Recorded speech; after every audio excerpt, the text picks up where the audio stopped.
அருட்பெருஞ்சோதி அருளரசு அன்பர்கள் அனைவருக்கும் வணக்கம். இப்பொழுது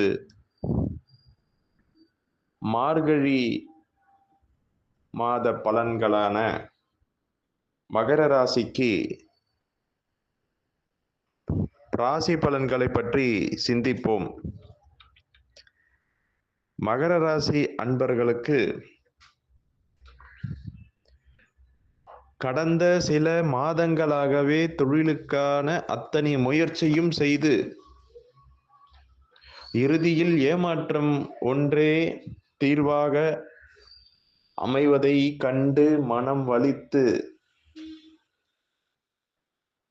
யோகம் என்பது நமது வாழ்க்கையில் இல்லையா அல்லது யோக திசை வரவில்லையா என்று நல்ல நேரத்திற்காக வழிமேல் விழி வைத்து காத்து கொண்டிருக்கக்கூடிய அன்பர்கள் மகர ராசி என்றால் அது மிகையாகாது.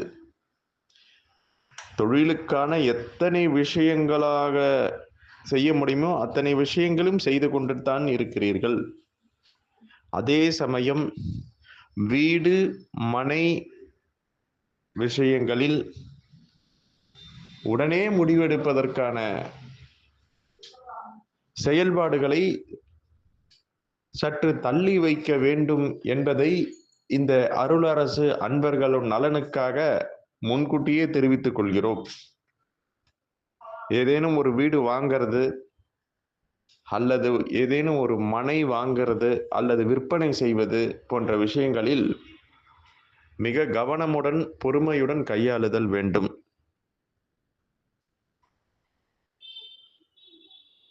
முதலீடுகள்,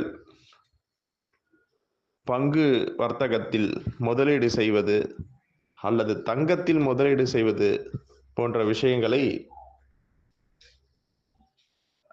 சிறிய அளவில் முதலீடு செய்யலாம். தங்கத்தில் முதலீடு செய்வது சரி. அதே சமயம் அயல்நாட்டு விஷயங்களில் பங்கு வர்த்தகம் சார்ந்த செயல்பாடுகளில் முக்கியமா அது தவிர்ப்பது நல்லது.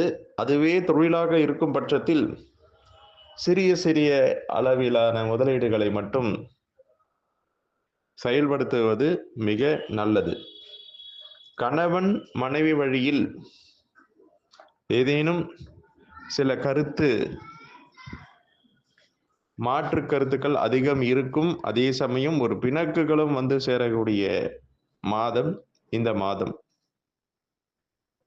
மகர ராசி அன்பர்களுக்கு இப்போ கடந்த 1 வருடங்களாகவே உடல்நிலையில் தொந்தரவுகள், குறிப்பாக சளி தொந்தரவுகள் மற்றும் வாயு கோளாறுகள், கேஸ்ட்ரிக் ப்ராப்ளம், இந்த மாதிரி நிறைய தொந்தரவுகள் இருக்கு. மருத்துவ சிகிச்சை எடுத்துக்கொண்டு தான் இருக்கிறீங்க.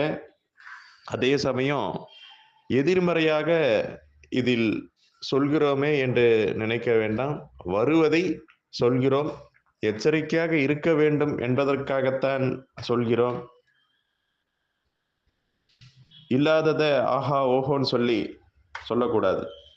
ஆகையினால் அருளரசு அன்பர்களுக்காக இந்த உண்மையை ஏன் சொல்கிறோம் என்றால் விழிப்புணர்வுடன் எச்சரிக்கையுடன் இருக்க வேண்டும் என்பதற்காகத்தான்.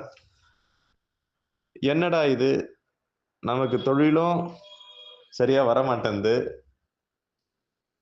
செல்லுகின்ற பாதையெல்லாம் தடைகளாக வருகிறது, குடும்ப ரீதியிலும் நமக்கு மன போராட்டங்களும் உடல் நலத்திலும் சில குறைபாடுகளும் இருக்கிறது. நமக்கு ஏதேனும் மாந்திரீகம் போன்ற விஷயங்களை செய்து வைத்து விட்டார்களா போன்ற நினைவுகள் எல்லாம் அதிகமாக வரக்கூடிய நாள். குறிப்பாக எதை தெளிவுபடுத்தி சொல்ல வேண்டும் என்றால், இவர்கள் உடலை காட்டிலும் மனதை மிக ஆரோக்கியமாக வைத்து கொண்டிருந்தால் இதெல்லாம் வென்று விடுவீர்கள். இருப்பினும் இந்த தாக்கம் அதிகமாக இருந்தால் உள்ளூரில் இருக்கக்கூடிய சிவாலயத்திற்கு சென்று அது மிகப்பெரிய பிரதட்சணம் வரக்கூடிய இடமாக இருந்தாலும், கோயில்களாக இருந்தாலும் 3 பிரதட்சணம் வர வேண்டும். அந்த 3 பிரதட்சணம் முடித்த பிறகு வெளியே வரும் பொழுது, யாரேனும் ஒரு அடியாருக்கு இனிப்புகளை வாங்கி கொடுத்தால், உங்கள் தொழில்துறையில் சில முன்னேற்றங்கள், சில நகர்வுகள், சில அடுத்த நிலைக்கு கொண்டு போகக்கூடிய நிலையை கொடுக்கும் என்பதை மட்டும் தெரிவித்துக் கொண்டு, மகர ராசி அன்பர்களுக்கு குறிப்பாக இயற்கை வழி சார்ந்த மூலிகைகளை எடுத்துக்கொள்வது மிகச் சிறப்பு. நன்றி.